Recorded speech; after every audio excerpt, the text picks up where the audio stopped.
Buenos días. Muchas gracias a los asistentes a este acto organizado por el Departamento de Psicología de la Personalidad, Evaluación y Tratamientos Psicológicos de la UNED. Quiero excusar la presencia de la directora del departamento, Ana María Pérez, que justamente le coincidía este acto con otro. Y bueno, para mí es un placer, como siempre, presentar al profesor Manuel Villegas, de sobra conocido ya en esta casa. Si os interesan todas las temáticas que él ha tratado como psicoterapeuta y como escritor de diversos y gran número de libros que ha escrito y que ha tenido a bien presentarnos aquí en nuestra casa, pues tenéis muchas grabaciones suyas a través del canal UNED. Bueno, gracias Manuel por, como siempre, venir a las invitaciones y bueno, de presentar tus trabajos, y hoy nos va a presentar la conferencia sobre la libertad. El título es ¿La libertad para qué? Bueno, ese tema se lo vamos a dejar a él. Os voy a dar una pincelada para aquellos que no conocéis al profesor Manuel Villegas. Él es doctor en psicología por la Universidad de Barcelona. Ha sido profesor en esa universidad desde 1974, en estos momentos ya es un profesor jubilado. Posee una amplísima experiencia como terapeuta individual, de grupos y de pareja, y ha formado y supervisado a otros terapeutas a través de diversos programas de máster en psicoterapia en universidades tanto españolas como extranjeras.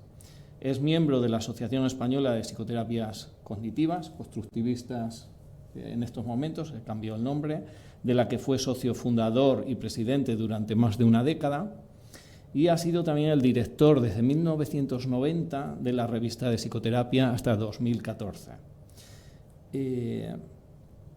Entre su producción escrita destacan más de un centenar de artículos y libros como Constructivismo y psicoterapia, El error de Prometeo, Psicopatología del desarrollo moral, Prometeo en el diván, Psicoterapia del desarrollo moral, el proceso de convertirse en persona autónoma, Parejas a la carta, las relaciones amorosas en la sociedad posmoderna, Psicología de los 7 pecados capitales, La mente emocional, Atrapados en el espejo, el narcisismo y sus modalidades, Atrapados en el amor, la dependencia afectiva, Atrapados en la mente, las obsesiones, todos ellos editados por Herder, y esta tarde presentará su último libro, es Atrapados en el vacío, sobre la depresión.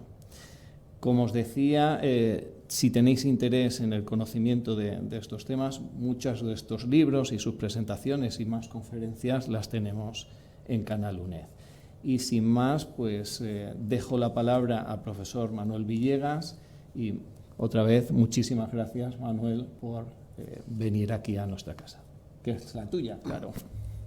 Hola, buenos días, bienvenidos a todos, presentes o a distancia, haciendo honor del título de esta universidad a distancia. Hacemos esta grabación para que se pueda luego ver en cualquier momento. Agradecer también, sobre todo, a Luis Ángel y al departamento su invitación generosa y como siempre, abierta a la exposición de nuevas ideas, y en ese caso a un tema que para mi entender es importantísimo tanto en la vida social, política, personal, como en el ámbito psicológico, que es el tema de la libertad, sobre el cual va a versar la conferencia de esta mañana.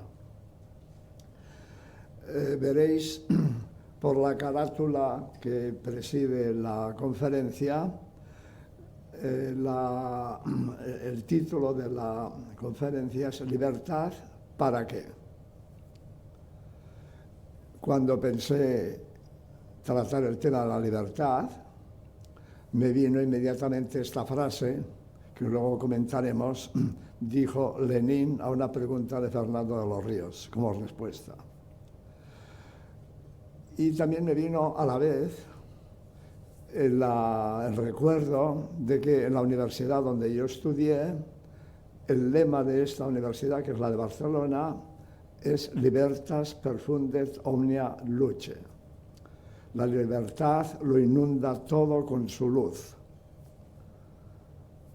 Y dije, bueno, voy a hacer una conferencia en Madrid sobre, aunque sea para todo el público universal, pero la voy a hacer en Madrid, al menos físicamente, pues voy a compartir el emblema, el escudo de la Universidad de Barcelona con la universidad más antigua de Madrid, que es la Complutense. ¿Y cuál fue mi sorpresa cuando me di cuenta de que en el escudo de la Universidad Complutense de Madrid, en el centro, no sé si desde vuestra posición se puede leer, hay un sol y una inscripción que dice exactamente Libertas perfundet omnia luce. Es decir, que casualmente o no, eso no lo sé, los escudos de la Universidad de Barcelona y de Madrid tienen el mismo lema, la libertad. Bien, esa fue una grata sorpresa y no había oído nunca a nadie que lo comentara. Entonces, al menos para mí, fue un descubrimiento que me satisfizo muchísimo. Bien, entonces pues vamos a preguntar, ¿para qué la libertad?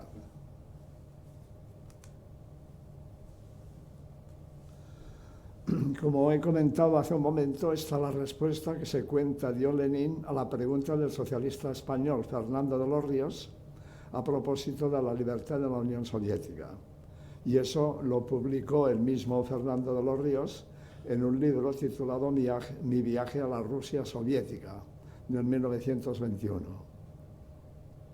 Claro, la pregunta en aquel momento tenía mucho sentido porque a nivel europeo se estaban generando muchos cambios en el ámbito político y en el ámbito social.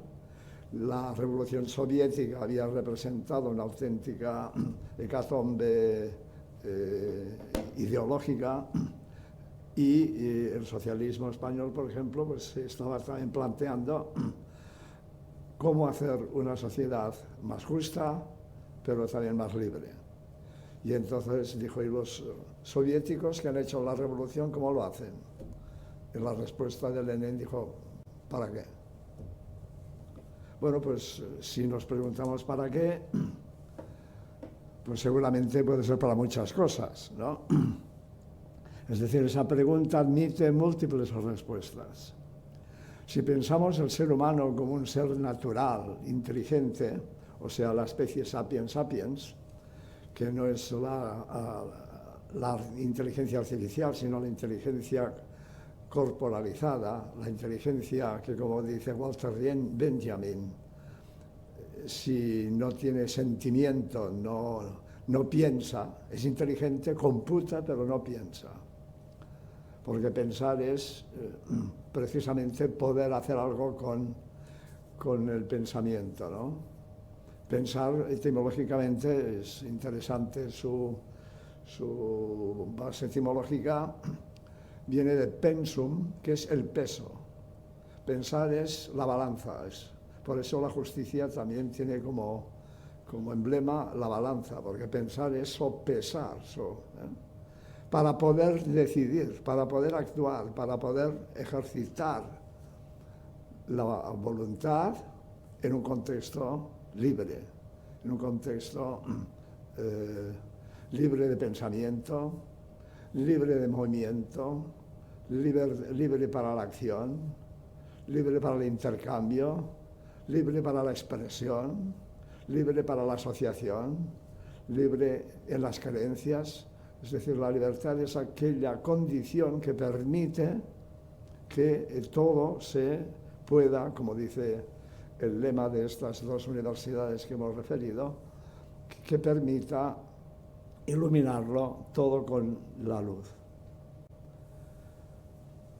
Luego, claro, eso que el ser humano por naturaleza es libre, como los animales por naturaleza lo son, que sean libres no quiere decir que no estén limitados, amenazados, circunscritos a áreas determinadas, a influencias, pero son nacidos libres. Luego las sociedades organizan esa libertad con las leyes, con las instituciones, etcétera, etcétera. Hasta las pequeñas tribus están organizadas de manera social. Y eso de alguna manera no es que limite necesariamente a la libertad, sino que la gestiona, o al menos intenta gestionarla. La manera como lo consiga cada sociedad, eso ya es un tema que pertenece por una parte a la historia, a la antropología si queréis, a la política, pero a nosotros nos va a interesar especialmente la manera como la persona individual en su foro interno y relacional ejercita o se mueve bajo la condición del libre, nacido libre, ¿no? Primero vamos a definir la libertad. La libertad empezamos por decir que no es una función psicológica, como la voluntad lo es. ¿Qué es la voluntad? Eso sería otro tema, ¿no? Pero es aquello que todos sabemos y nadie sabe. Todos saben lo que es la voluntad y nadie sabe definir qué es la voluntad.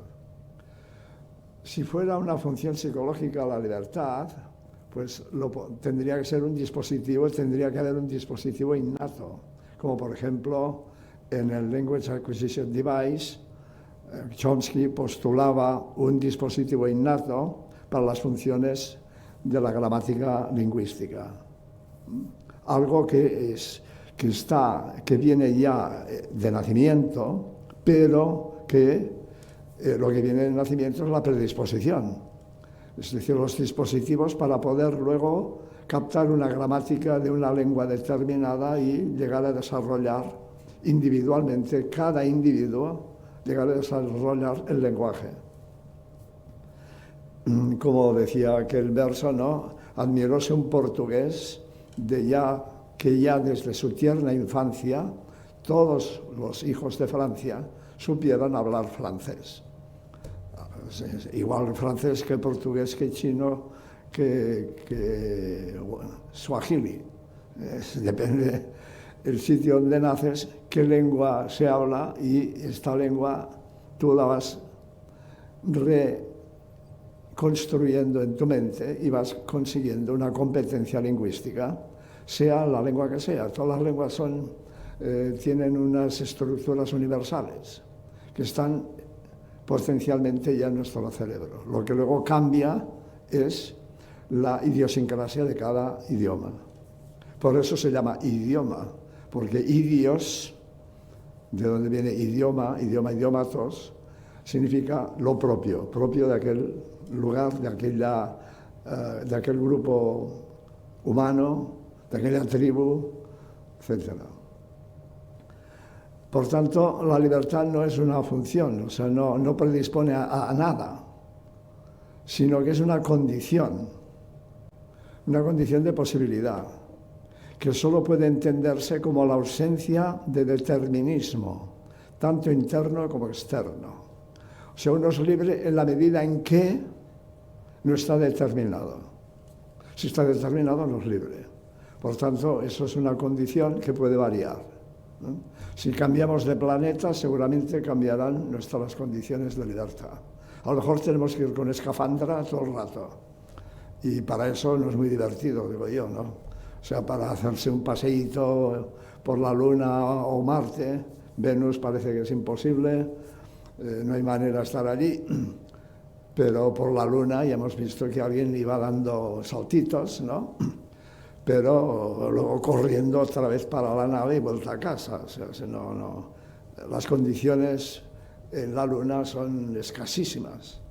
Por tanto, hemos de entender justamente eso, ¿no? Que la libertad hace referencia a las condiciones, tanto externas como internas, que nos permiten actuar sin una determinación. O sea, podemos escoger, podemos... una vez me llamó mucho la atención, en una excursión íbamos por los alrededores de un pueblo y había un camino que descendía hacia el pueblo, y al lado de este camino había como una especie de arroyo seco por donde bajaba un perro. Íbamos en paralelo, nosotros y el perro. Y al llegar al final del camino, el perro va y se va hacia la derecha. Me dice, ¿y por qué no se va hacia la izquierda? Pues porque el perro sabía dónde iba y él mismo se determinaba hacia la derecha. Pero también había podido ir hacia la izquierda, ¿no? Fijaros que la libertad también es un concepto que afecta a los animales. ¿Un animal está en libertad o está en cautividad? Es libre cuando puede correr sin que nadie le sujete, lo cual no quiere decir que no haya algún lobo que se lo quiera comer. Eso es una amenaza, pero no es una determinación. El conejo no está determinado por el lobo, está en peligro ante el lobo, pero no determinado. Bueno, por tanto, se trata de un concepto negativo, o sea, uno es libre en cuanto no, no en cuanto sí, sino en cuanto no, tanto en el ámbito social como en el personal, que se define por la no predeterminación ni la interferencia ajena de los procesos espontáneos o propositivos de los colectivos o de los individuos. Si hablamos de libertad social o política, estamos refiriéndonos a los colectivos. Y si hablamos de libertad en sentido psicológico, estamos refiriéndonos al individuo. El mismo individuo, no el mismo individuo, dos individuos ante la misma circunstancia, uno puede sentirse libre y otro no.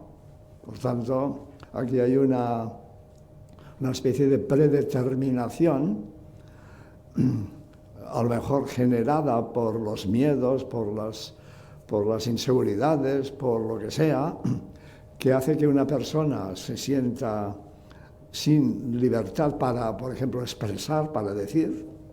¿Qué le pasa al fóbico social?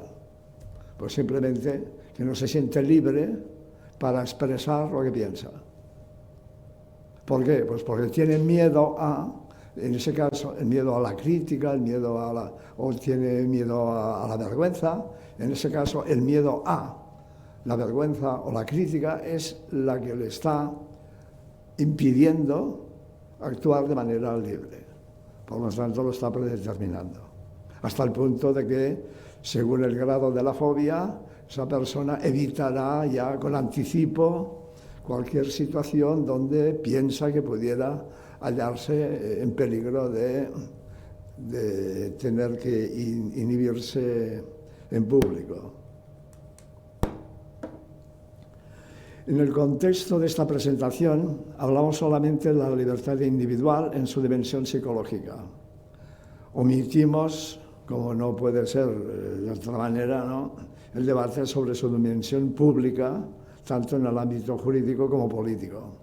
Si estuviéramos en una facultad de políticas, pues podríamos hablar de la libertad en política, o en derecho, o lo que fuera, pero aquí estamos en una facultad de psicología, y además es que el tema público y el tema político, el tema jurídico se me escapa de mi competencia.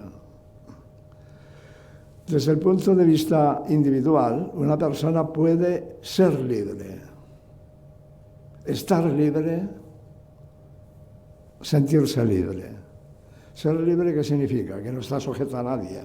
Un esclavo no es libre, está sujeto a el amo. Entonces, fijaros que en Roma, por ejemplo, pues el señor tenía poder incluso de matar al esclavo así, el momento que le pareciera que lo liquidaba. O sea, no había contrapartida. Estar libre es un estado. Como tal, es variable.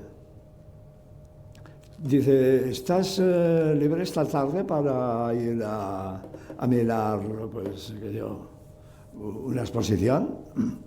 Sí, esta tarde estoy libre. Incluso usamos la expresión este fin de semana libro. Quiere decir que leo un libro, no, sino que el libro de mis obligaciones que soy en el hospital. No ficho, estar tarde, libro, ¿no? Estar libre, estar obligado, estar disponible, no estar obligado, estar disponible. Que no esté obligado y que esté disponible no quiere decir que lo vaya a hacer o no. Precisamente soy libre porque puedo decir que sí o puedo decir que no. O sea, no estoy determinado. Y sentirse libre, eso es tener acceso directo a su mundo volitivo, sin restricciones. Me siento libre. Esta es la dimensión psicológica a la que nos referiremos exclusivamente en esta presentación. O sea que ya hemos ido descartando la política, el derecho, el estado civil, los estados, diríamos, circunstanciales, y para centrarnos en la experiencia interna de un sujeto cuando dice que se siente libre para decidir eso, decidir lo otro, porque también esa sensación de libertad, de que realmente es algo que la persona quiere, decide, eso le lleva a la capacidad de sentirse también responsable. Asumo un compromiso libremente. El compromiso te determina, pero es porque tú te determinas. Y en el momento en que tú te determinas, este es un acto libre, porque en su origen no está interferido por ninguna injerencia externa, ni está predeterminado por el destino o por la orden del dictador de turno. En este sentido, pues, la libertad es un concepto paradójico. ¿Por qué? Porque es un concepto gradual, en la medida, como hemos dicho al principio, que solo es posible en relación con el grado de indeterminación. Cuanto mayor es el grado de determinación, menor el de libertad. Y cuanto menor es el grado de determinación, mayor el de libertad. Todo lo que es determinismo, ya sea genético, factual, social, cultural, biológico, familiar, interpersonal, mental, etc., limita la libertad. Sin embargo, cualquier decisión es un acto de determinación y en este sentido también limita. Porque si yo escojo esta carrera en lugar de otra, hoy día incluso se ofrece pues, títulos mixtos, pero en principio también si son mixtos serán 2 o 3, pero no serán 20. O sea, siempre que tú decides algo, te limitas. Pero es que si no decides nada, no haces nada, ¿no? O sea que necesariamente la libertad es una condición para que tú puedas determinarte. Esta es la idea básica, ¿no? Si se da esa condición, tú puedes determinarte. Y tu determinación es congruente contigo. Atención que hemos dicho que también podría haber limitaciones internas, porque si yo determino una cosa, la determino yo, pero para complacer a otro, cuando en realidad yo no lo quiero hacer, entonces ahí realmente esa decisión parece libre, pero no lo es. El hecho es que muchas veces luego sale la factura de la cuenta, ¿no? Tú dijiste que sí, sí, pero claro, fíjate que yo para hacer esto he tenido que dejar aquello, ¿no? Entonces, a ver, luego lo decidiste, lo quisiste o no, porque si no lo quieres, pues di que no y ya está. Por tanto, la única forma en que una decisión puede ser libre es si esta determinación es propia. Por eso diríamos que la cara positiva de la libertad, porque la cara negativa es el hecho de que no hay determinación, y la positiva es que hay autodeterminación. O sea, nada de fuera me determina, ni yo tengo interiorizado algún elemento predeterminante. Entonces, si nada me determina, yo me puedo determinar. Y entonces eso es la cara positiva de la libertad, la autodeterminación. Pero solo lo es si, de antemano, se han integrado todos los elementos en juego, de modo que también pueda ser responsable. Si tú has decidido algo responsablemente, pues luego, aunque te salga mal,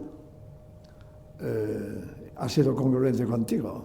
Puedes decir, me he equivocado, puedes aprender, puedes analizar qué ha pasado, puedes decir, o en otra ocasión la haré de otra manera, pero tú decidiste en aquel momento de manera congruente y por tanto fue un acto libre. Libre no quiere decir acertado, pues libre y absolutamente equivocado, ¿no? Pero entonces ahí tenemos en dos columnas factores determinantes y en la otra columna condiciones o factores que se pueden dar en la indeterminación. Como determinismo, pues tenemos la genética, ¿no? Hay cosas que están determinadas genéticamente y que, bueno, en la medida en que se pueda cambiar algo genético, pues se puede cambiar. En la medida en que no se puedan cambiar o hasta que no se puedan cambiar, son determinantes. Por ejemplo, si uno tiene de nacimiento pues una enfermedad determinada o un déficit determinado, pues eso no lo puede cambiar. No lo puede cambiar mientras no se pueda cambiar, ¿eh? O sea, si llega un momento que se puede cambiar, pues mira. Fáctica. Por determinismo fáctico entendemos aquellas circunstancias que ya están dadas. O sea, nosotros hemos nacido sin alas, no podemos volar. En ese sentido, eso nos determina. Nos determina de tal manera que si queremos volar, tenemos que hacerlo a través de un instrumento tecnológico que llamamos avión, que nos permite no volar, sino trasladarnos por el aire. Porque el vuelo tal, usted va a volar a 12.000 kilómetros, no, 12.000 no, 12 kilómetros de altura. 12.000 ya irías en un cohete. 12 kilómetros de altura. No vas a volar, te vas a trasladar por el aire. Volar solamente se simula con esos trajes que tienen ese diseño aerodinámico y que te tiras de un precipicio y empiezas a planear, ¿no? O sea, son limitaciones. Luego hay una serie de conceptos que ahora se manejan poco, pero que tuvieron un peso muy importante en la historia de la humanidad, como son el azar y el destino. El azar, el contrapuesto del azar es el control. Si nosotros lo controlamos todo, entonces no dejamos espacio al azar. Por eso nuestra sociedad está tan orientada al control. Tenemos que controlar los misiles, porque los drones, y entonces armamos una estructura de escudos de defensa contra drones porque eso viene al azar, ¿no? Y justamente toda la tecnología, si nos damos cuenta, está orientada, o toda o gran parte, a controlar el azar, a que no nos coja una determinada situación con algún elemento que no habíamos previsto y que eso nos viene a estropear la fiesta. Entonces yo lo tengo todo controlado.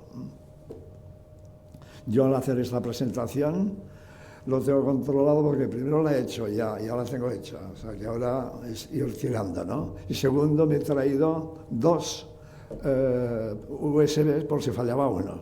O sea que es un intento de evitar las interferencias del azar. Bueno, eso es una manera de intentar ganar ámbitos de libertad, porque al eliminar determinantes adquirimos más libertad. En ese sentido, pues es algo. Pero algo que en los antiguos tenía un papel importante, y veremos ahora en algún ejemplo, es el concepto de destino, que quiere decir que estaba predestinado a algo. Eso tenía que suceder. Entonces la manera como los mismos romanos, los griegos, ¿no? Las tragedias griegas, el tema del destino es omnipresente.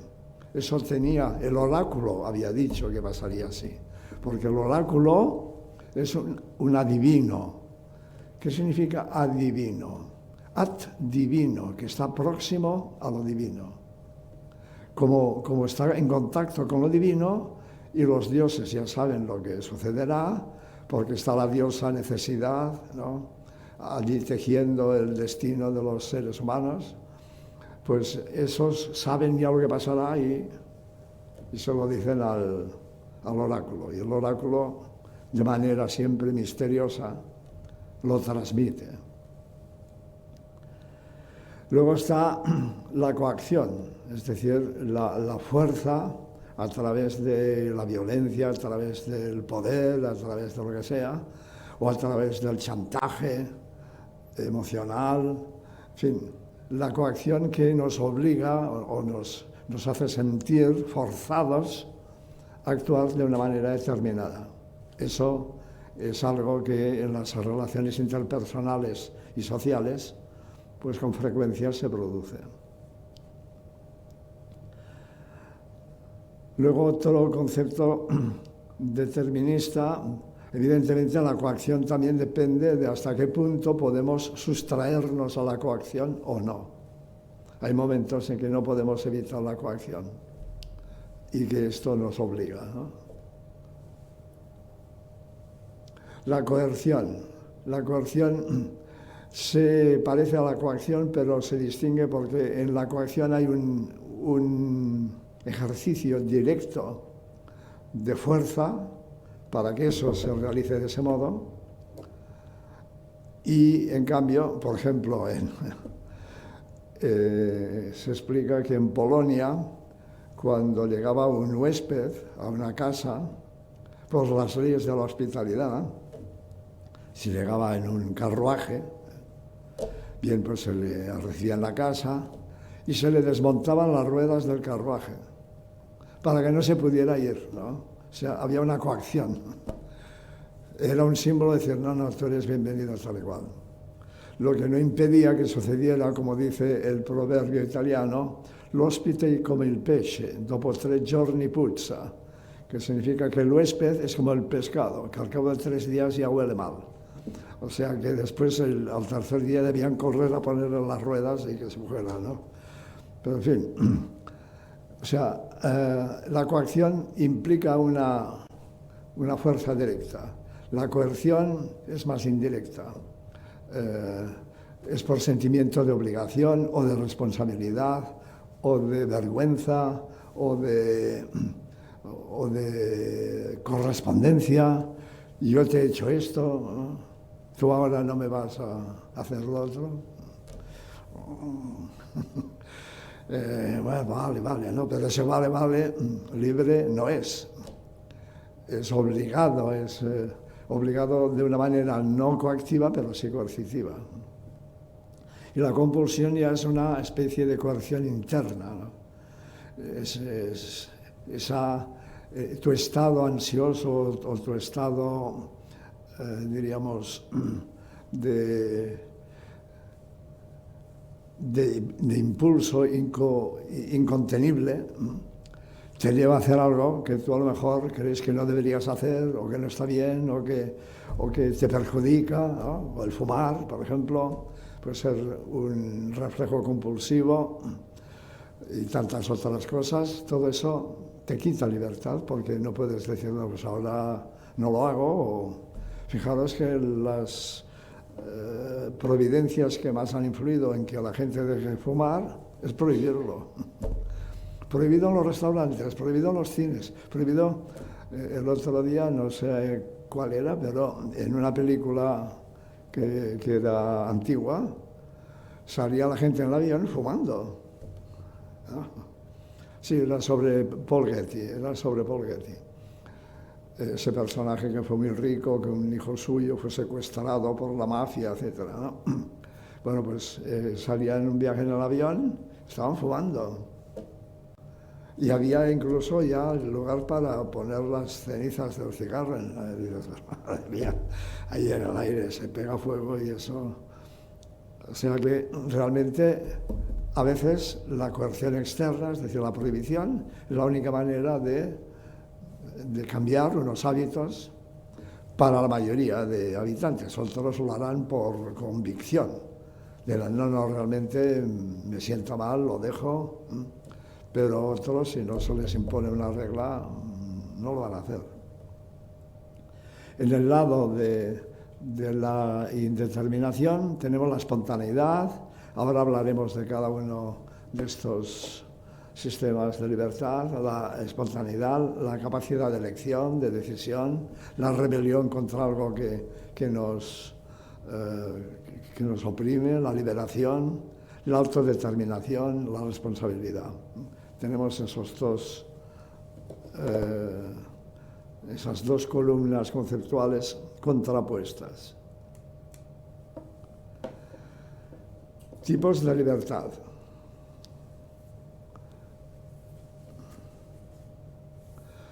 La acción humana, además de intencional, es libre, en la medida en que es la consecuencia natural de una elección. El ser humano no puede no elegir. Aun si decide no hacerlo, ya lo ha hecho. Ha elegido no elegir. Hay diferentes niveles de libertad. El primero es la libertad como ausencia de constricción, la que los filósofos escolásticos llamaban libertas spontaneitatis. Es las cosas tal como salen, ¿no? El conejo sale a pasear, a comer, a darse una vuelta, y ahí va donde le apetece. Es espontáneo. Solamente si percibe un peligro, entonces se restringe su espontaneidad y corre a refugiarse. Es la única alternativa que tiene. No se puede defender el conejo frente a un cazador, ni frente a un perro, ni a una zorra. Es decir, no tiene defensas. Su defensa es protegerse. Libertad de reaccionar de manera natural ante estímulos diferentes. Por ejemplo, quitarse la ropa para hacer frente al calor del verano. Pero esos impulsos internos, qué calor me quitó, son necesidades que determinan la acción desde dentro, por tanto la autodeterminan, aunque sea de una manera no planificada, no pensada, ¿no? Pero es espontánea, es auto. Es una forma como el niño cuando juega y coge cualquier objeto y lo convierte en un avión. Es espontáneo, es un juego que no está obligado a nada. La libertad como indeterminación, o sea, la ausencia de obligaciones, indicaciones, necesidades o preferencias, tanto internas como externas. No está nada determinado. Tú mismo, si quieres ven, si no quieres no vengas, si quieres ir al cine vas, si no quieres ir no vas. O sea, no hay nada que te esté obligando o indicando, aunque sea de manera sutil. Tú estás libre. La libertad como elección entre una o más alternativas compatibles. Eso es importante, que sean compatibles, porque si no son compatibles no puedes elegir. Por ejemplo, si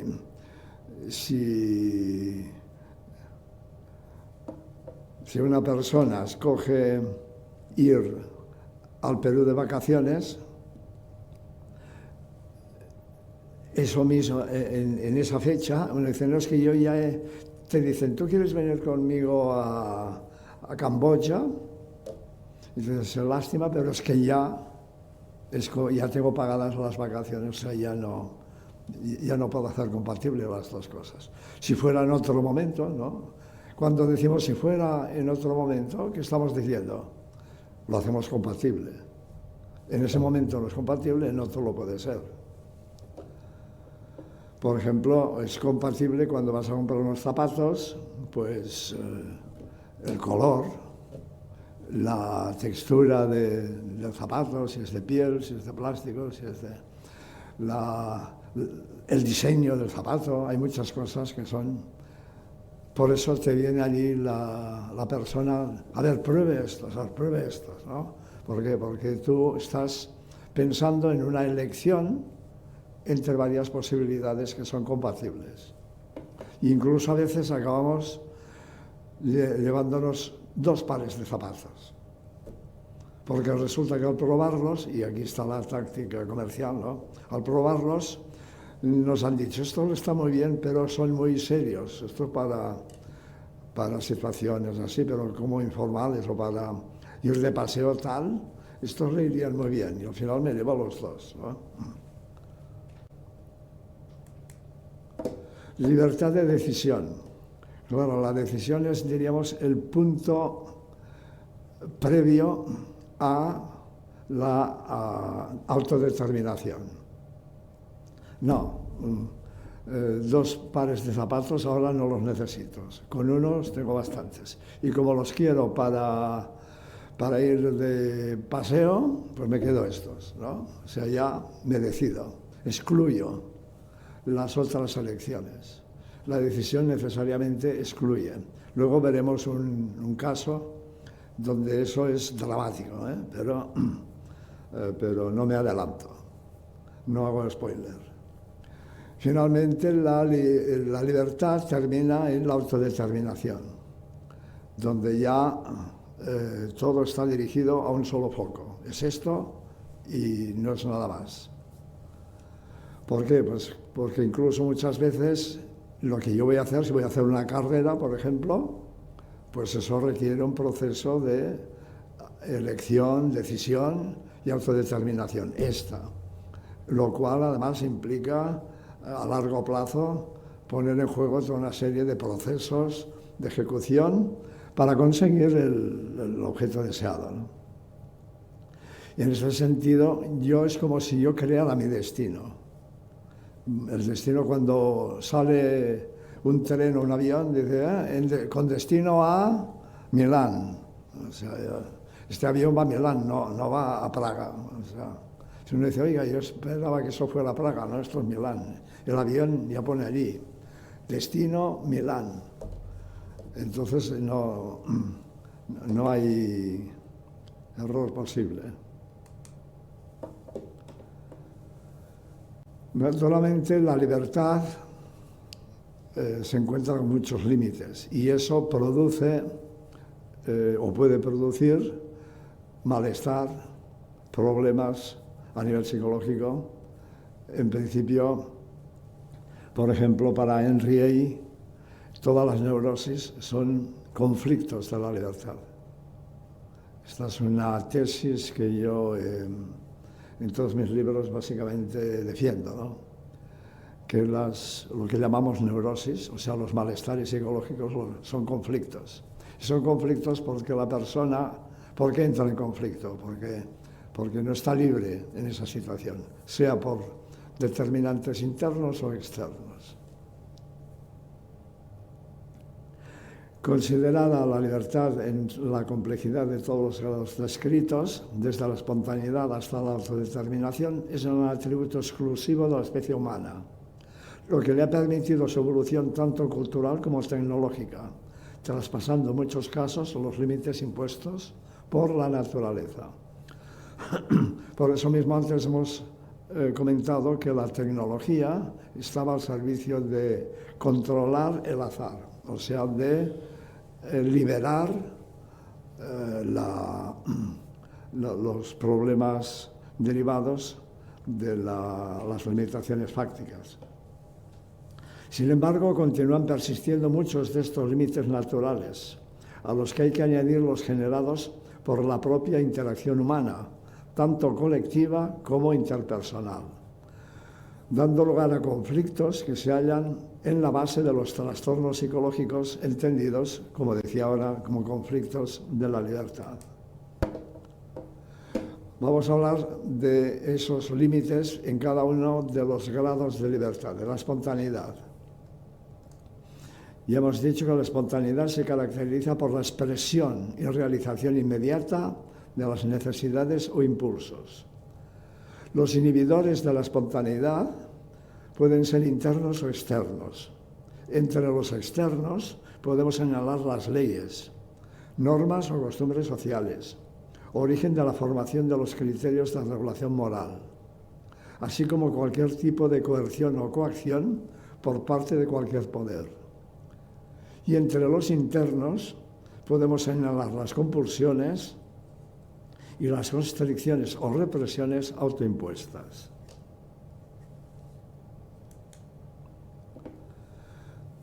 Hablemos de compulsiones. La espontaneidad responde a las necesidades del momento y se contrapone a la compulsión por la dimensión anancástica. Anancástica es una palabra que deriva del griego ananké, que significa la necesidad, algo que se impone como una necesidad. Igual que si tengo que estornudar, eso no lo puedo evitar. Tuve una compañera de carrera que había ido a una escuela donde los estornudos estaban prohibidos, los sonoros. Se podía estornudar de manera sorda, de manera no sonora. Así se podía estornudar. Bueno, pues imaginaros qué problema, ¿no? Esta dimensión anancástica es de algo de necesidad. La encontramos, por ejemplo, presente en el síndrome de abstinencia, en los atracones bulímicos, en las compras ansiosas, es decir, esa necesidad que tengo que... Obedece a una necesidad de gratificación incapaz de satisfacerse de manera natural. No es libre, pero es responsable de sus consecuencias. Porque la persona debería, aquí está el problema de la responsabilidad, ¿no? Y de la dimensión moral. La persona debería no llegar a, quitándole la dimensión moral y legal, por ejemplo, fumar compulsivamente. Le convendría no fumar, pero no puede evitar no fumar. Lo vive así, ¿no? Lo vive como que no puede. Ese vivir como que no puedo es vivirlo de una manera compulsiva. Pero luego las consecuencias las voy a tener. O sea, en ese sentido, soy responsable. En algunos países se plantea, por ejemplo, el hecho de que las personas que han desarrollado un cáncer de pulmón debido a su hábito fumador, pues no son atendidas por el servicio público gratuito. Se van a tener que pagar, o sea, hacerse responsable del costo. Por tanto, no va directamente relacionado el sentirse libre o no con ser responsable o no.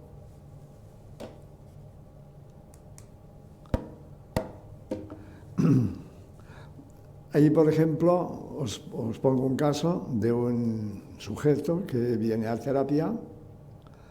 Y viene a terapia porque con 40 y algo de años, porque habla de una compulsión sexual y también que se manifiesta en compras tecnológicas, o sea, todo lo que sea nuevo en tecnología lo tiene que tener, que si un reloj, que si una cámara fotográfica, que si un ordenador, que si un teléfono, todo lo último lo tiene que tener, ¿no? Y que es una persona que ha tenido múltiples parejas, la mayoría de ellas sin ningún tipo de compromiso, ha tenido un hijo pero se quedó ahí y no sabe nada más de él, en una de las primeras relaciones, ahora tiene 40 y algo, pero con la pareja actual ha llegado a entender que esa pareja no le tolera que tenga una vida así al margen de la pareja, ¿no? Y le ha dicho, pues tú mismo, o sea, si quieres estar conmigo.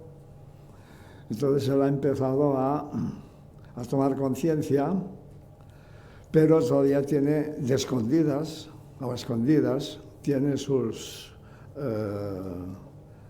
sus relaciones extra, ¿no? Y entonces, un día ya en terapia, avanzada la terapia, trae un correo que ha recibido de una amante extraconyugal, que le invita a pasar un fin de semana orgiástico. Y él le responde ya en un momento en que es interesante, porque él mismo se da cuenta de que eso no puede ser así. Entonces este escrito es el que, con la ayuda de Luis Ángel, vamos a leer. La amante la hemos llamado Lola y la mujer la hemos llamado Soraya, o sea, y él tampoco se llama Alex, o sea, son todos nombres inventados, pero para darles una corporalidad, ¿no? Uf, vaya mail. Vayamos por partes. No hay duda de que tú y yo en lo que tiene que ver con el sexo nos llevamos muy bien. Y está claro que tengo muchas, pero que muchas ganas de hacer lo que me planteas y más cosas. Pero tengo un problema y es que si lo hago no estaría avanzando, sino retrocediendo. Te lo explico. Tengo un serio conflicto entre lo que quiero, lo que debo y lo que deseo. Lo que quiero es ser una persona adulta, responsable de mis actos. Quiero llegar a un grado de autonomía que en estos momentos confieso no tener. No estoy llevando las riendas de mi vida, o por lo menos considero que no lo estoy haciendo bien. Me falta mucho, pero estoy intentando aprender y mejorar. Me caigo y me vuelvo a levantar y me vuelvo a caer. Lo que debo hacer es algo que se basa en reglas que yo no he tenido en mi vida y sin las cuales lo único que he hecho es daño a ti y a mucha otra gente. Tengo un serio problema con las reglas, dado un problema básico de narcisismo, consecuencia de mis años de formación en que mi madre me lo permitió todo y para la cual yo era el niño de sus ojos. Me falta la autoridad patriarcal, aquella que hay que ganarse, el que premia los buenos resultados y castiga por los malos. Yo he carecido toda mi vida de esa autoridad moral, representada por la figura paterna. Esta educación, por así llamarla, no hizo más que enseñarme que podía darme todos los caprichos que quisiera o hacer lo que quisiese. El deseo, eso que a mí me trae de cabeza, significa que todo lo que quiero no solo lo consigo, sino que además lo quiero ya, lo que lo convierte en fuente de ansiedad. Tengo ansiedad y mucha, y no sé contenerla. En el sexo me pasa lo mismo. No hay persona que me ponga más que tú. Quiero hacer un montón de cosas contigo, muchísimas, pero sé que no está bien porque estoy con Soraya y tengo que saber que es algo que le haría mal a ella. Necesito empatizar un poco por una vez, Lola. Hoy, cuando leí tu mail, lo primero que hice fue empezar a planificar cómo hacer para tener el sábado libre y a fantasear con lo que haríamos. Y pensaba en qué le diría a Soraya, que si había un cumpleaños, que si una fiesta de amigos, no sé. Y me di cuenta de que no quiero hacer eso, no quiero mentirle, no quiero mentirme. Claro que quiero sexo duro, es el mayor deseo que tengo siempre y sé que lo puedo tener contigo, pero que tengo que dejar de estar con Soraya para poder hacer algo contigo. Si no aprendo que hay unas reglas, que no se puede tener todo, que hay que saber decir que no al deseo si éste le puede ocasionar dolor a otra persona, entonces no habré aprendido nada de lo mal que lo pasé y repetiré una y otra vez lo mismo. Sé que cuando le dé el clic a enviar estaré maldiciendo mis huesos, todo porque eres la mejor relación sexual que se puede tener sin ningún tipo de dudas. Además, yo estoy en horas bajas en cuanto a sexo y sé que contigo se me irían todas las tonterías. Pero eso duraría 4 o 5 horas. Luego estaría días enteros pensando que algo no he hecho bien. No me gustaría mentirle a Soraya a la cara. No tengo ganas de sentirme tan mal como hace tiempo por lo mal que me porte con ella. No quiero eso para mí. No es que lo haga por Soraya o por Menganita o por Fulanita, lo mismo por mí. Lo quiero por mí, porque si no aprendo que hay unas reglas, que no se puede tener todo, que hay que saber decir que no al deseo si éste le puede ocasionar dolor a otra persona, entonces no habré aprendido nada de lo mal que lo pasé y repetiré una y otra vez lo mismo. Siento ser una montaña rusa y un día decirte que te quiero y al otro hacer otra cosa que no concuerda con lo que te dije. Y créeme que te entiendo cuando me dices las cosas y lo que sientes. Además sé que me quieres a pesar de nuestras ideas, idas y venidas. Lo siento, pero en este momento la respuesta es que me encantaría, pero no debo hacerlo. Alex. Muy bien, gracias. Bueno, pues se ve ahí claramente, ¿no?, el momento en que está esta persona, en que está reconociendo una compulsión y el deseo de cambiar esa situación porque ha ido tomando conciencia de las consecuencias negativas de esa compulsión. Está en un proceso, pero en ese proceso lo que vemos además es muy interesante porque él mismo, por una parte, hace referencia a las reglas, es decir, a la falta de una estructura heteronómica de regulación, y por otra parte a las relaciones interpersonales, al daño que hace a las otras personas, lo cual es una regulación socionómica que tampoco ha desarrollado porque se movía a un nivel simplemente de espontaneidad anómica, de lo que me gusta y no me importa lo que les pasa a los demás, ¿no? Las constricciones. La constricción supone una reducción de la iniciativa espontánea de las personas y, en consecuencia, de su libertad de actuación respecto a sus sentimientos, necesidades, acciones o deseos. Esta puede provenir de factores externos, represión ejercida por poderes dominantes de cualquier tipo, o internos, fuertemente interiorizados por el propio sujeto, como podemos ver en el siguiente caso de Aloma. Ese es un caso muy interesante porque se ve muy claro y la persona lo dice, a lo mejor sin pretender decirlo, pero lo dice muy claro, que muchas veces uno se reprime a sí mismo porque hay otro elemento en juego, otro elemento propio. Hay una constricción interna que le obliga a hacer cosas que van en contra de sí misma, ¿no? A esta paciente le hemos llamado Aloma, tiene 29 años, está casada, es madre de 2 hijos, un niño de 5 años y una niña de 14 meses. Trabaja por las mañanas. Se presenta con una demanda sintomática de agorafobia, de 9 años de recorrido, que se activa particularmente por las tardes al ir a buscar al niño al parvulario. Entre paréntesis, por las mañanas va a trabajar en moto y por la tarde tiene agorafobia. Algo pasa allí, ¿no? Con anterioridad a estos 9 años refiere una vida plácida, en familia y con el novio. Incluso mientras vivió su madre, se permitía dejarle el niño tranquilamente a la madre para poder salir con el marido. Ahora la madre murió y ella no puede dejar, no se siente libre para tomarse un asueto.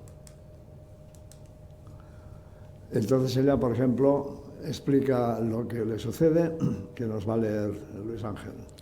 Tenía como jefe una persona que debía estar mal de la cabeza, porque en cuanto llegaba al despacho empezaba a lanzar los teléfonos contra la pared. A mí me había llegado a echar rotuladores a la cara, gritando: bueno, ¿tú sabes gracias a quién estás comiendo?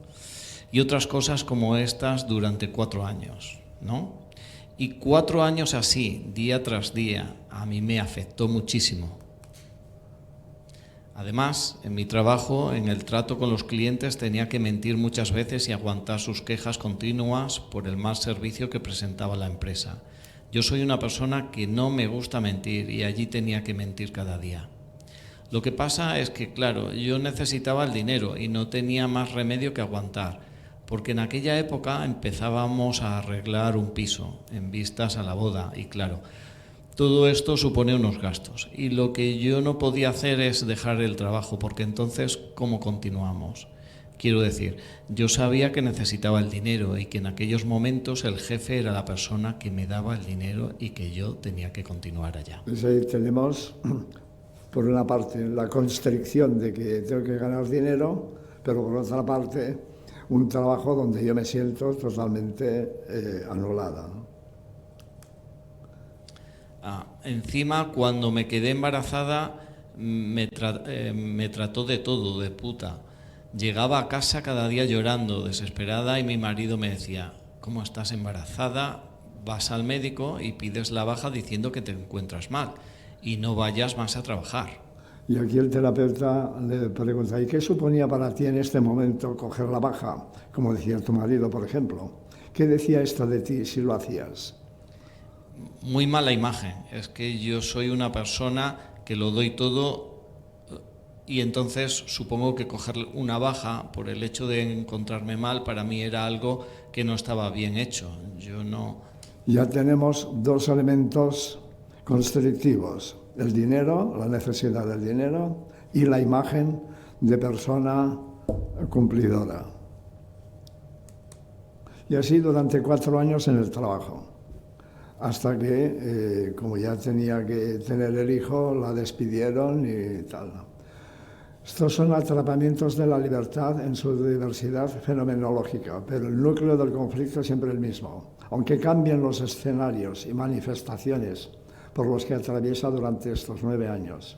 Se trata, en síntesis, de una imposibilidad de hacer compatible la libertad anómica, o sea, la espontaneidad, con las constricciones hetero y socionómicas, deberes, obligaciones, compromisos, responsabilidades.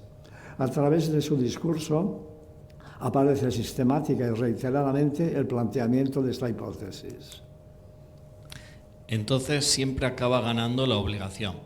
No lo que yo quiero o lo que yo siento, sino lo que yo creo que debo hacer, que es todo lo contrario a lo que en ese momento estoy pensando o deseando. De hecho, yo creo que antes no era así.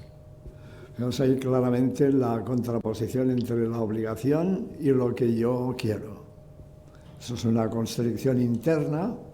Otra persona diría: pues yo me voy y se acabó y tal, ¿no? Y ella se siente obligada. Entonces ahí, al sentirse obligada, aparece el malestar.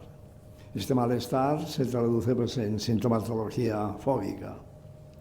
El siguiente texto, como el anterior, pone de manifiesto el dinamismo oculto de la mayoría de los trastornos neuróticos. Siempre me preocupa mucho lo que pensará la gente. Quizás ahora más como madre, pero antes como persona también. O sea, muchas veces hago cosas de cara a los demás, a lo que pueden decir o a lo que pueden pensar, ¿no?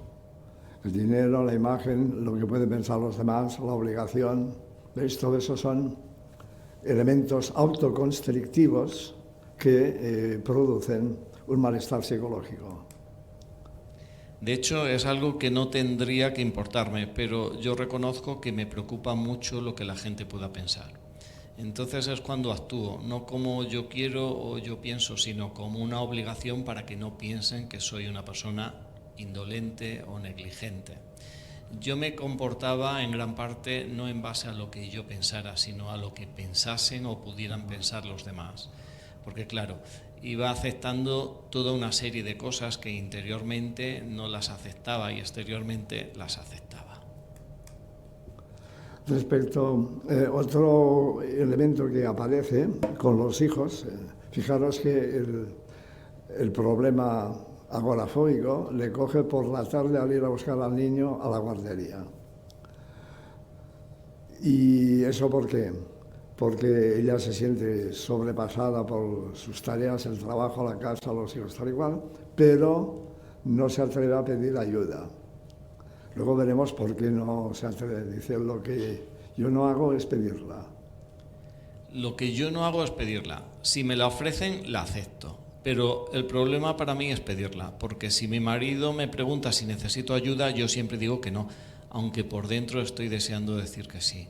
Porque si yo cambio, supongamos esta imagen que he dado siempre a mi marido durante 14 años, 7 novios y 7 casados, ¿qué pasará?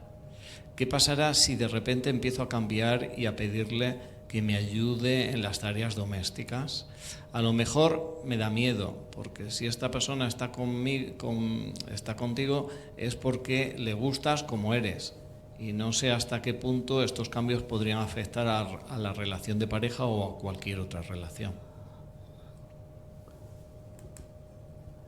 Yo esto lo tengo muy claro. Yo lo hago todo por todo el mundo. O sea, haré los favores que sea. Ahora bien, para mí nunca pediré nada. Aunque esté mal, hundida, nunca pediré ayuda. Yo soy capaz de hacer cualquier cosa por quien sea, pero para mí no.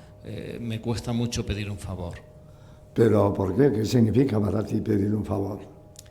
Reconocer que no puedo. A veces pienso, debería pedir ayuda, ¿no? Porque, por ejemplo, cuando nació el niño, que estuvo 2 años sin dormir y yo iba agotada, de hecho yo lloraba porque llegaba un momento que no podía más y pensaba que podría pedir ayuda a mis padres o a mis suegros, pero no. Era yo la que tenía a mi hijo y era yo la que tenía que apechugar. Para pedir un favor me cuesta horrores. Soy capaz de pedir ayuda particularmente a mi esposo, a mi madre, a mi hermana, a mis suegros en general, a la familia, pero a la vez, si no me la ofrecen espontáneamente, me sienta muy mal. Fijaros, no pido ayuda porque eso da de mí la imagen de que no puedo. Y eso ataca a mi imagen narcisista. O sea, yo misma, hay una obra de un comediante griego que se llama Eutón Timorúmenos, que ya habla de este problema, de la persona que se boicotea a sí misma. Porque está en juego, si pido ayuda, entonces yo no seré aquella persona tan maravillosa de quien se enamoró mi marido. Si pido ayuda, quiere decir que yo no soy capaz, entonces soy incapaz. O sea, la persona queda atrapada en sus propios... Y andando a la terapia, a Loma se le presenta la situación de recibir ayuda sin pedirla. Eso fue una experiencia muy interesante porque eso abrió la puerta al cambio, lo que le permite construir la ayuda de una manera egosintónica, como puede verse en el siguiente texto.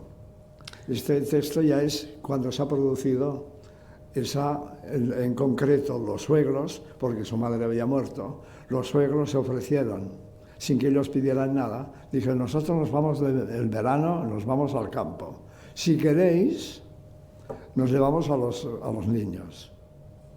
Ah, pues estupendo, a los abuelos les hace ilusión, ¿no? Pues que vayan con los abuelos. Y dijo, mira, qué bien. O sea, por arte de magia. Ahora, pedir ayuda para mí no es decir, no puedo hacer esto, sino simplemente, bueno, aquí vivimos 2 personas y hay que compartir las cosas y ya está. O sea, no me lo tomo como algo de pedir desde la impotencia, es que te lo pido porque yo no puedo más. No, te lo pido porque todos vivimos en esta casa, todos tenemos que colaborar y todos tenemos que contribuir, ¿no? Quiero decir, claro, es muy distinta la forma de pensar así. Está clarísima, ¿no? No me lo tomo como algo de pedir desde la impotencia. Yo no puedo reconocer que no puedo. Y ahí me quedo atrapado. Sino desde, mira, los abuelos han ofrecido, en esa casa, eso es el trabajo en terapia, ¿no? En esa casa, pues, todos tenemos que colaborar, en fin, cambiar el enfoque porque realmente la persona estaba muy atrapada en esta autoconstricción. Hemos dicho antes que, por definición, la libertad se daba en la polaridad determinismo y determinismo. Por ejemplo, el ser humano por naturaleza no puede volar, eso ya hemos puesto este ejemplo, y el ser humano, pues, a través de sus capacidades tecnológicas, ha permitido cambiar muchos de estos límites naturales. En el ámbito de la genética también, el conocimiento del código genético, etc. Sin embargo, la humanidad ha tenido siempre la convicción de que hay otras fuerzas que la controlan más allá de la voluntad. Esta idea subyace a todas las religiones, las cuales suponen de forma más o menos explícita que el destino de nuestras vidas está sujeto a la voluntad de los dioses o del orden natural. Por ejemplo, los estoicos hablaban de un orden natural, el logos, que decía que todo obedece a un único diseño, que es el logos. Entonces, en ese único diseño, todo es en función de ese diseño universal. Y cada cosa particular hay que verla en ese contexto. Por lo tanto, todo está predeterminado. Entonces, el ser humano, ¿qué le toca? Pues aceptar el destino, ¿no? Uno de los conceptos más arraigados, ya lo hemos comentado antes, es el de el destino, la suerte, ligado a un poder sobrenatural.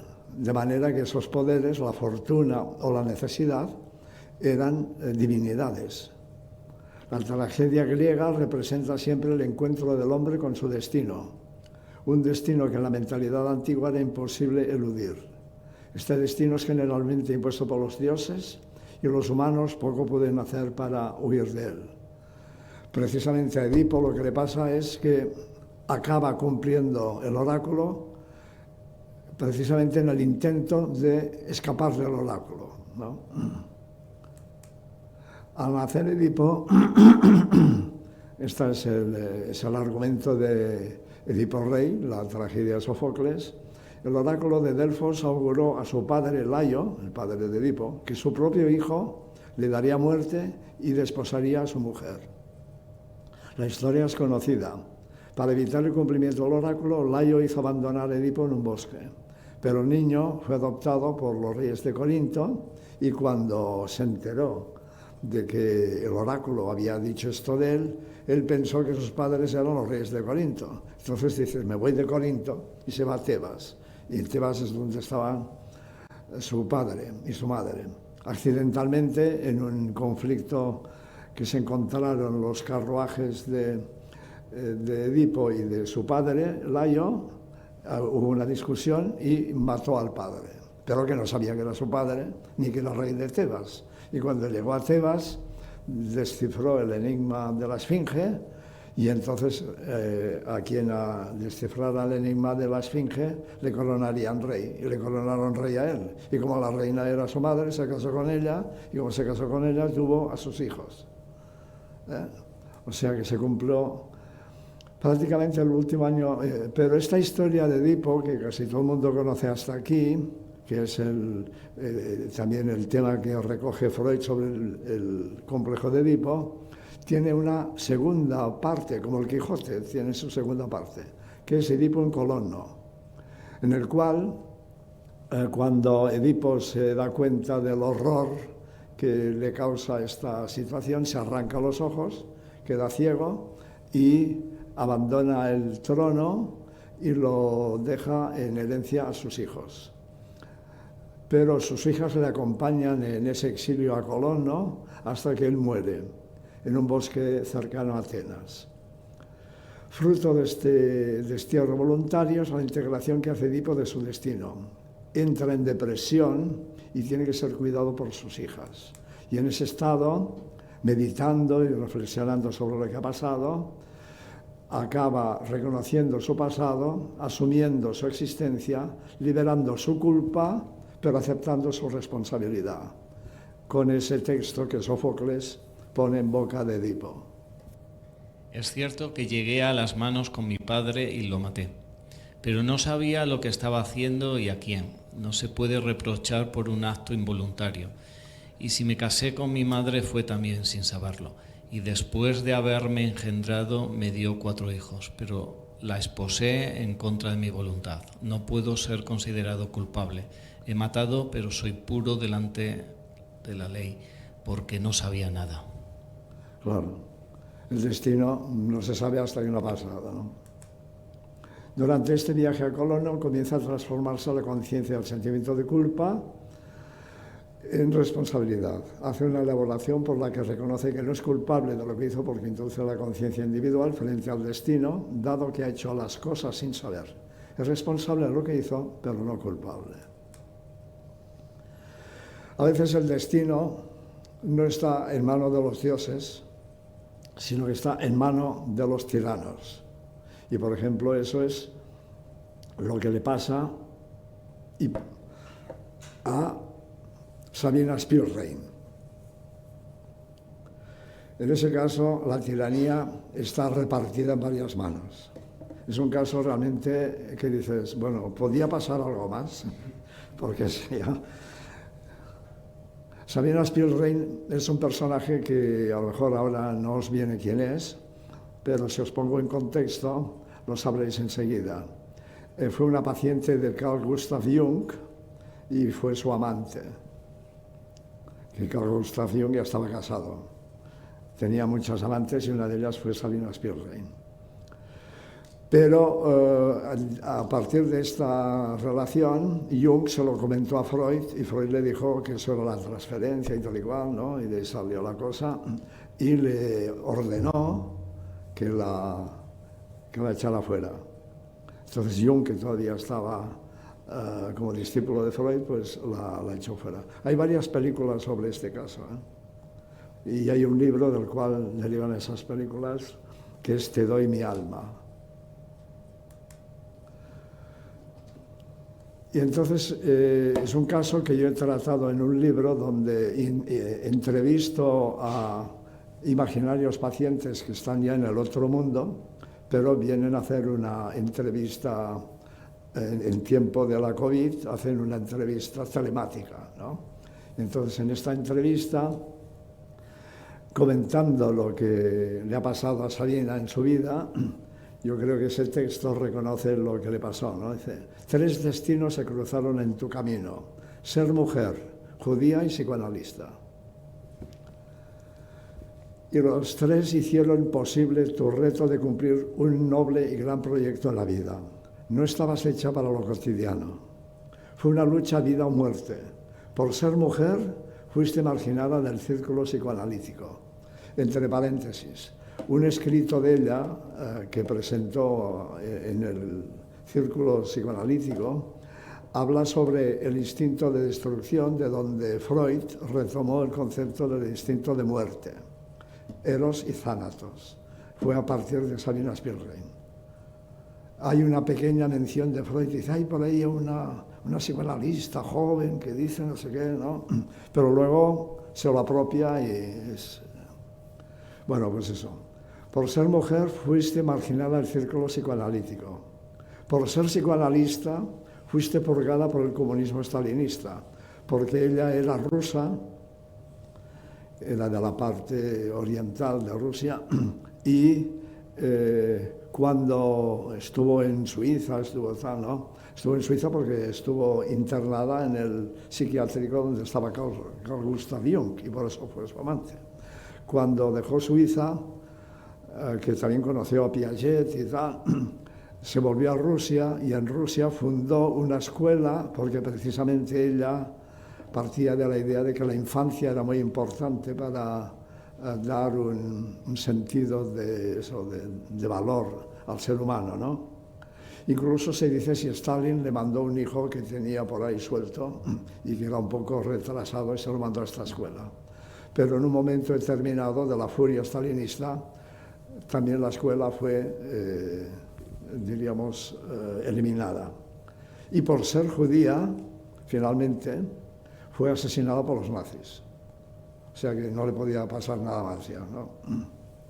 En ese trágico destino demostraste existencialmente tu tesis, que en la destrucción, o sea, en el instinto de muerte, ¿no?, se halla, esta era la tesis de ella, se encuentra la semilla de un nuevo nacimiento, pero solo si es capaz de transformarse en amor. El amor que sublimaste a través de tu dedicación al estudio y al cuidado de la infancia. Eso le dice el terapeuta imaginario en ese encuentro imaginario. Y él le dice, aquí aparecen los personajes Freud, Jung y Sabina Spielrein en ese trío, ¿no? Esas son fotos de cada uno juntadas. Fue ese mismo amor el que nos unió a Carl y a mí de forma tan patológica, pero que luego, como un experimento alquímico, hizo posible la transformación de ambos mediante la sustitución del deseo de posesión por el amor. Libres y generosos hacia el conocimiento y el cuidado de los demás. En palabras de Carl Gustav Jung, donde hay amor no hay deseo de poder, y donde predomina el poder el amor es escaso. Uno es la sombra del otro. Muy bien. En ese caso, el destino se cumple, pero es un destino que, como nos dice Mercè Rodoreda, una novelista catalana que estuvo en el exilio por la guerra, en fin, tal y cual, y a la que también entrevisto en este libro, ella cuando habla de su vida, de cómo ha ido su vida, porque como ahora ya está muerta, pues ya sabe cuál es su destino, ¿no? Todos los que vienen a terapia ahí saben cuál ha sido su destino, porque saben. Pues ella precisamente, hablando de su historia, dice: en realidad yo también quería dedicarme a la poesía o a la pintura, pero la historia te coloca donde le parece, más allá o más acá de donde creías que te llevaba tu camino. Ella acabó siendo novelista. En cierto modo tú misma lo insinuaste cuando te referiste a esta cita de Malraux que reza: la muerte convierte la vida en destino. Exactamente, un destino lleno de luces y sombras, o si lo prefieres, de primavera y muerte. Dice eso de primavera y muerte porque uno de sus escritos es La primavera y la muerte, la primavera y la muerte, ¿no?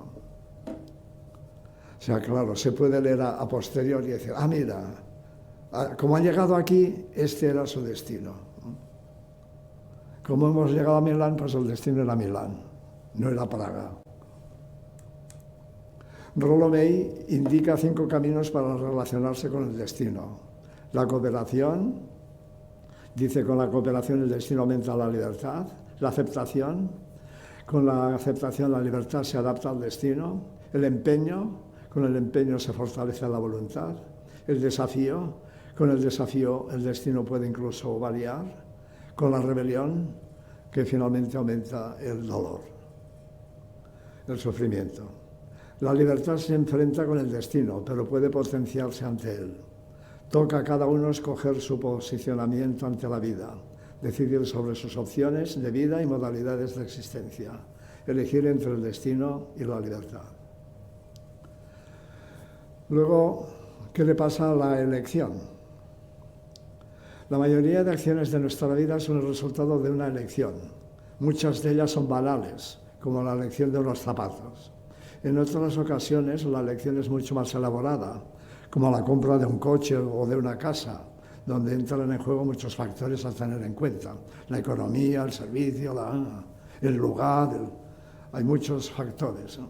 Elegir, en efecto, implica una serie de operaciones previas, como descartar otras opciones, valorar la escogida, hacer un balance entre costos y beneficios, calcular los propios recursos, tener en cuenta los límites. Pero existen otro tipo de elecciones que requieren de especial cuidado, puesto que afectan a proyectos o estilos de vida propia o ajena, o conllevan consigo consecuencias trascendentales sobre sí mismo o sobre los demás. Por ejemplo, escoger una carrera, comprometerse a matrimonio, adoptar un hijo, abrazar una causa política. En estos casos, no solo es imprescindible poder tomar todas las estrategias deliberativas apuntadas para las decisiones complejas, sino disponer de total libertad y autonomía para poder responsabilizarse de ellas. El chantaje, la coacción, son, entre otros, los enemigos de la libre elección. Un caso paradigmático es el suicidio sectario. Morir siguiendo el ideario de la secta o las indicaciones del líder o del clan. Se trata de un suicidio inducido al que se suma un individuo o un colectivo de personas, no por propia iniciativa, sino por sometimiento a las consignas del capo o gurú, según los casos. Existen múltiples ejemplos tanto en el ámbito religioso como en el político o en el sectario. Particularmente llamativo es el caso de Jonestown, nombre que recibió el proyecto del Templo del Pueblo, una secta apocalíptica estadounidense liderada por Jim Jones, situada en la Guayana. El 18 de noviembre de 1978, personal de la comunidad asesinó a 5 personas, entre ellos un congresista de Estados Unidos, porque era una secta americana, o sea, estadounidense, pero en la Guayana. Entonces mandaron ahí a una comisión del Senado para mirar qué pasaba en esa secta. Y los sectarios mataron al congresista y a sus acompañantes. Y entonces, como Jim Jones se vio ya perdido, obligó a su pueblo a beber e inyectarse cianuro, empezando por los niños y ancianos. Jim decía que la muerte solo es el tránsito a otro nivel, y esto no es un suicidio, sino un acto revolucionario. El número de muertos, o sea, de autosuicidados, fue de 912. No fue una persona, no fueron 3. Jones fue encontrado muerto con una herida de bala en la cabeza, que no se sabe si fue disparada por él mismo o si obligó a otra persona a hacerlo.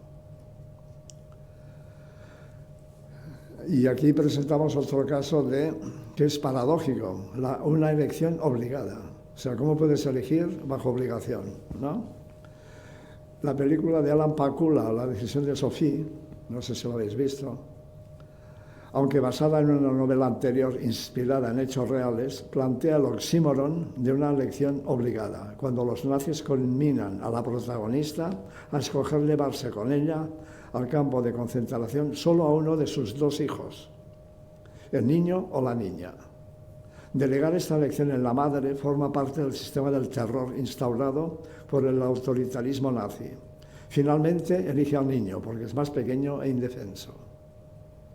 Hubiera sido mucho más soportable para Sophie acatar una decisión ajena, por muy cruel que fuera, pero sobre la que no tendría ninguna responsabilidad y ante la que podría rebelarse o desesperarse, pero no culpabilizarse.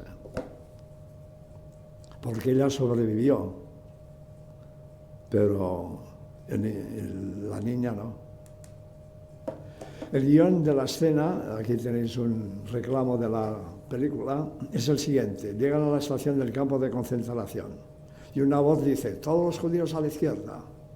Una columna de prisioneros todavía vestidos con sus abrigos se dirigen hacia la izquierda caminando paralelos a los raíles del tren.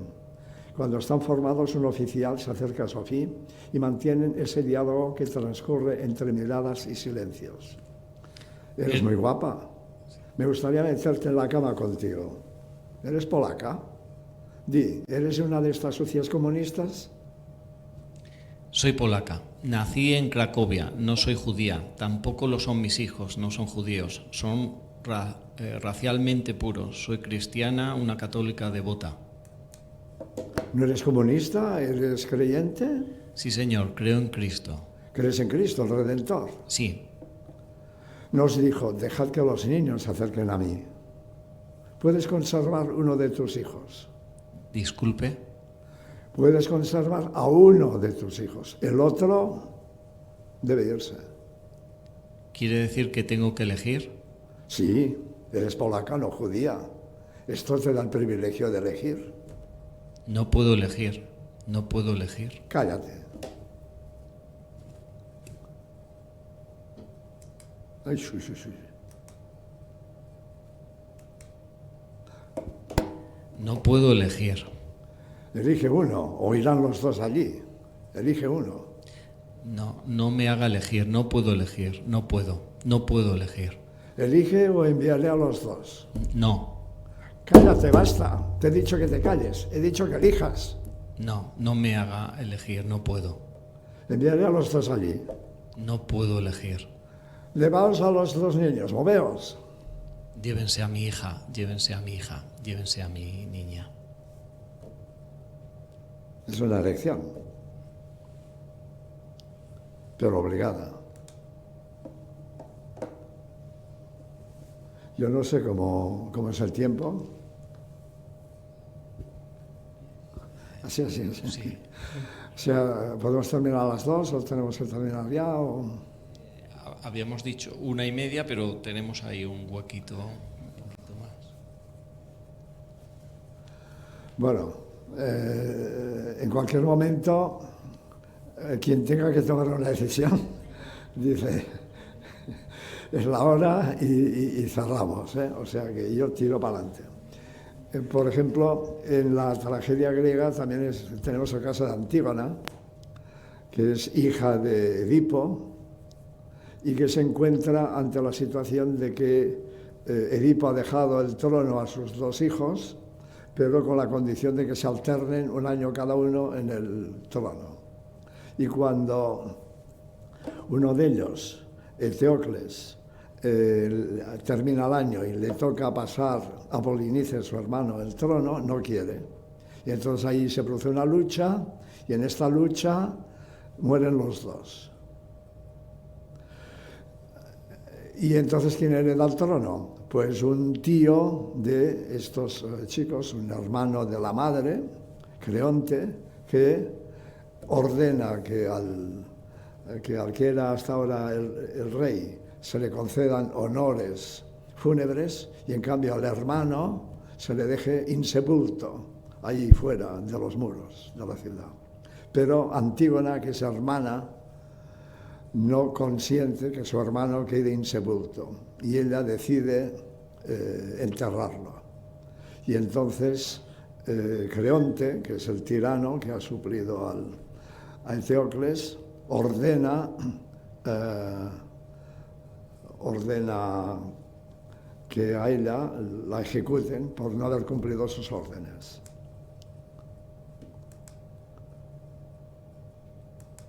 Bueno, pues ahí Antígona finalmente es condenada a muerte por Creonte por rebelión.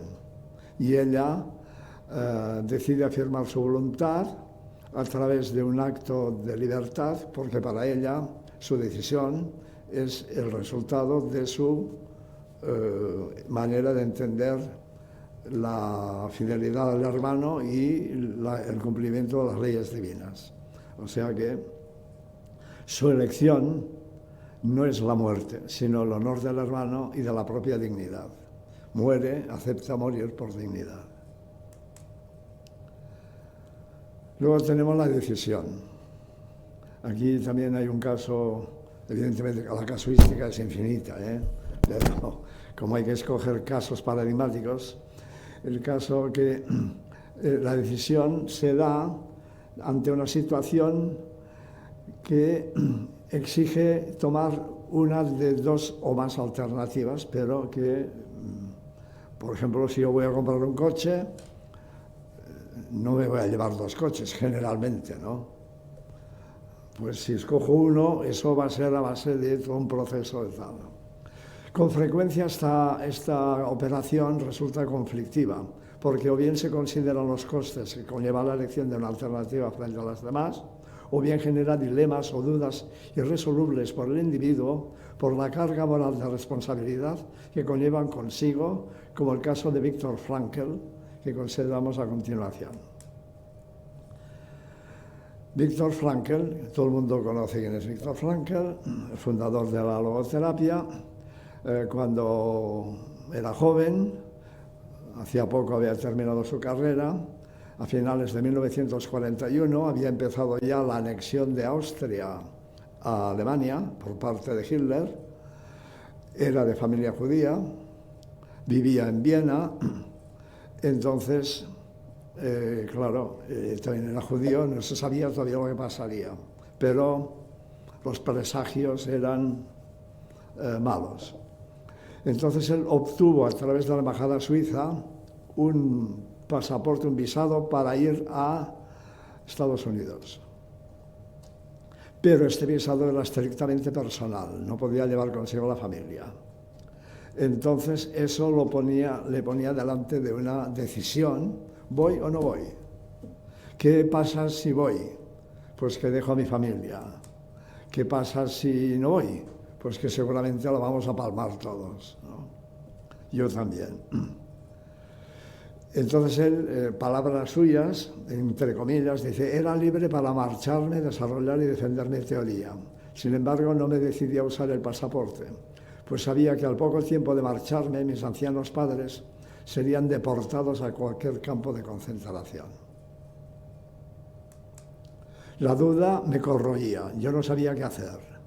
¿Debía sacrificar a mi familia por el bien de la causa a la que había dedicado mi vida? O sea, él ya estaba pensando en escribir sobre la logoterapia, ¿no? ¿O debía sacrificar esta causa por el bien de mis padres?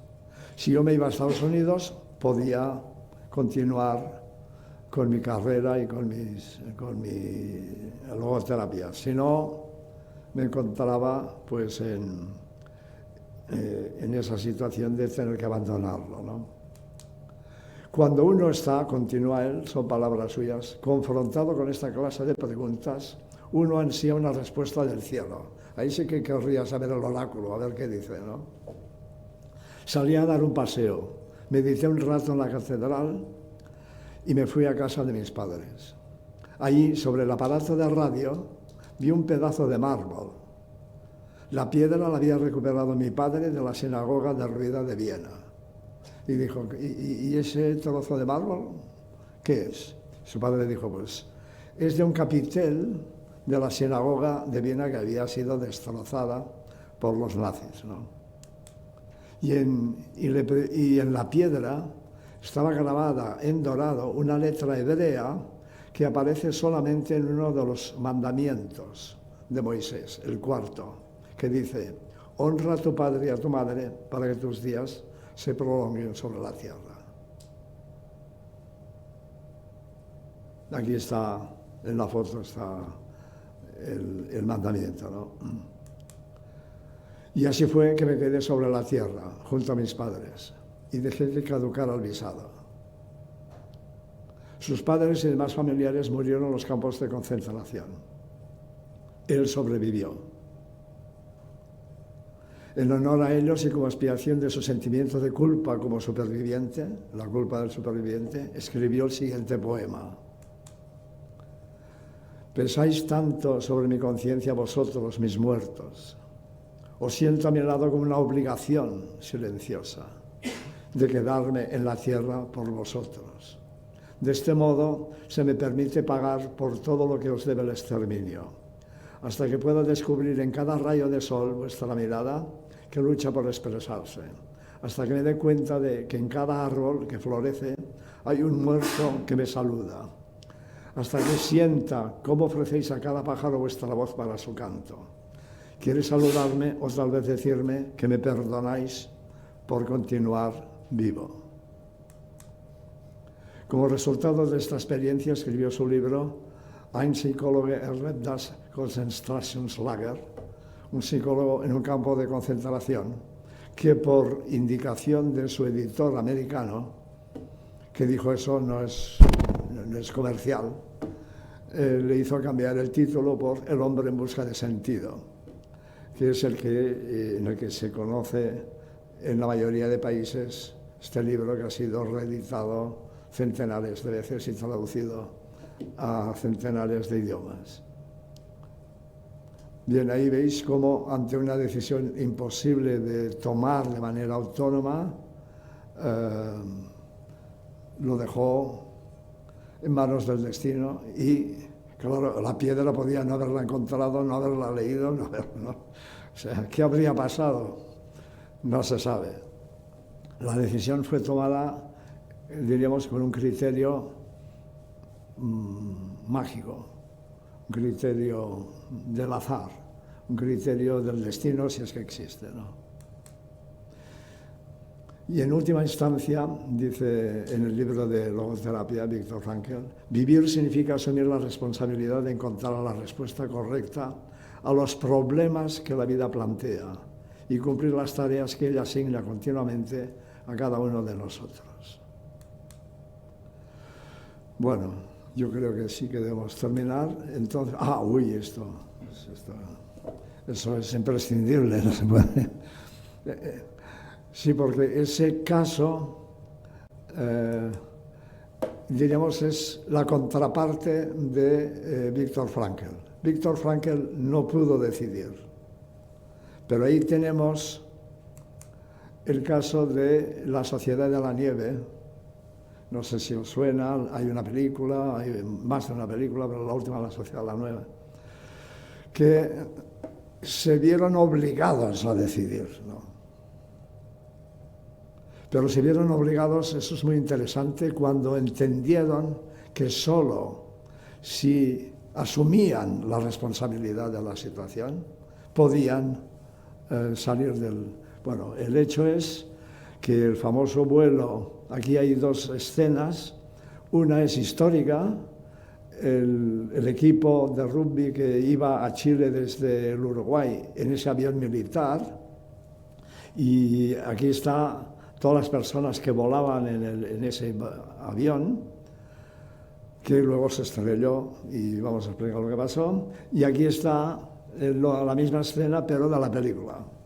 Aquí son personajes, son actores, y arriba son los protagonistas reales, ¿no? En octubre de 1972, el vuelo 571 de la Fuerza Aérea Uruguaya, que transportaba un equipo de rugby con destino a Santiago de Chile, sufrió un accidente aéreo en la cordillera de los Andes, en que murieron 26 de los 42 pasajeros, tripulación incluida.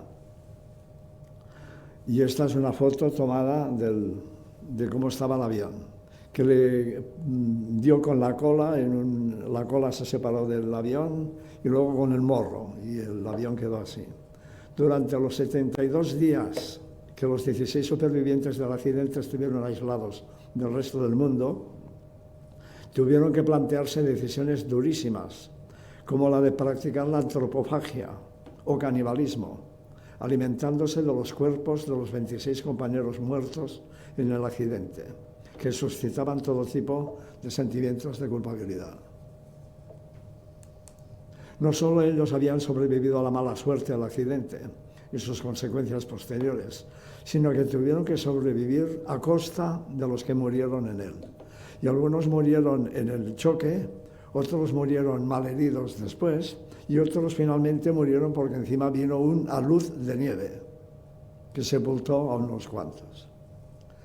La otra gran decisión, sin tales decisiones, no fueron fáciles ni se tomaron precipitadamente, sino que fueron el resultado de largas y penosas deliberaciones después de saber que ya se les había dado por muertos y no quedaba más esperanza de supervivencia. En eso fue muy importante que una radio del avión que había quedado, que se podía oír mientras duraron las pilas, iban siguiendo los intentos que hacían los equipos de rescate para encontrarles, pero no les encontraban porque el accidente fue debido a que los pilotos se equivocaron de ruta y por tanto los buscaban en una ruta que no era la que estaban. Y al cabo de una semana dijeron que ya encima venía el invierno, o sea que lo iban a dejar y que luego ya irían a buscar los restos en la primavera. Cuando oyeron esto, entendieron que o ellos hacían algo o los supervivientes no podían sobrevivir.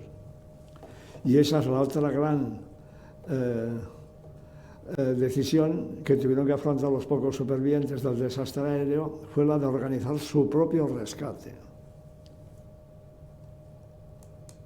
Una vez convencidos de que les habían dado por muertos y de que las autoridades no reiniciarían su búsqueda hasta la primavera del año siguiente, para ir a recoger los restos del aparato y recuperar los cuerpos de los muertos al accidente, modificaron su actitud pasiva y victimal, asumiendo una actitud proactiva.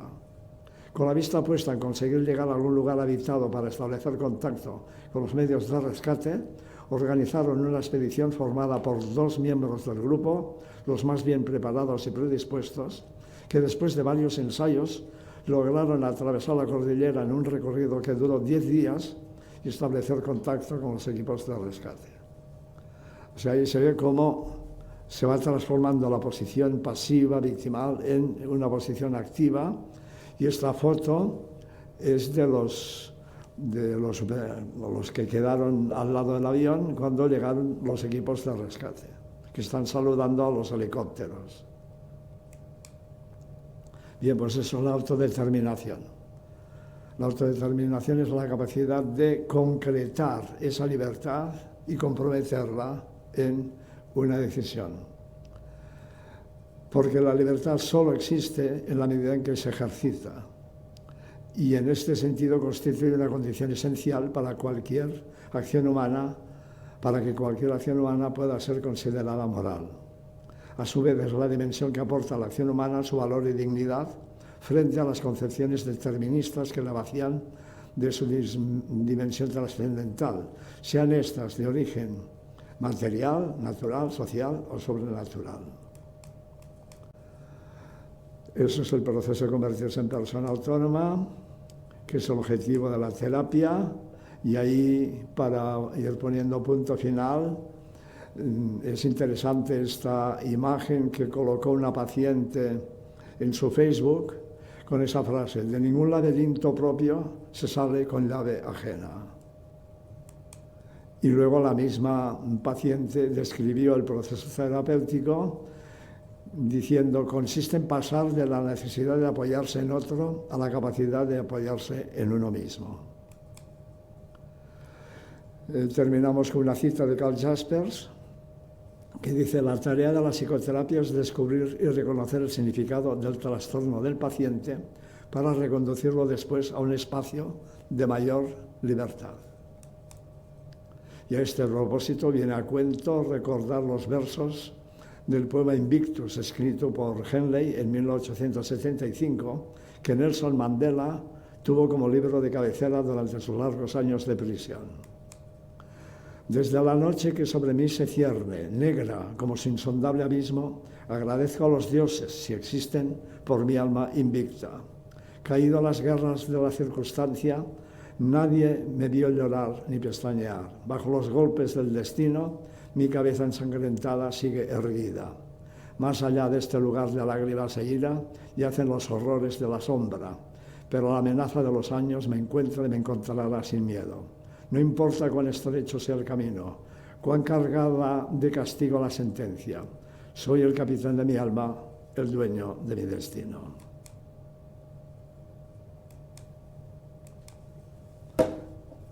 Muchas gracias. Me parece que tenemos que dejarlo aquí, ¿no? Si no tenéis ninguna pregunta, nos hemos pasado un poquito de tiempo, pues te damos las gracias, Manuel, por esta presentación magnífica, como siempre, tus ponencias.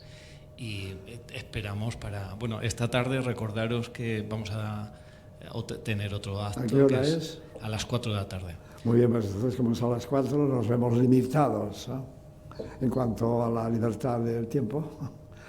Y agradezco vuestra atención y a todos los que lo estéis siguiendo por vía de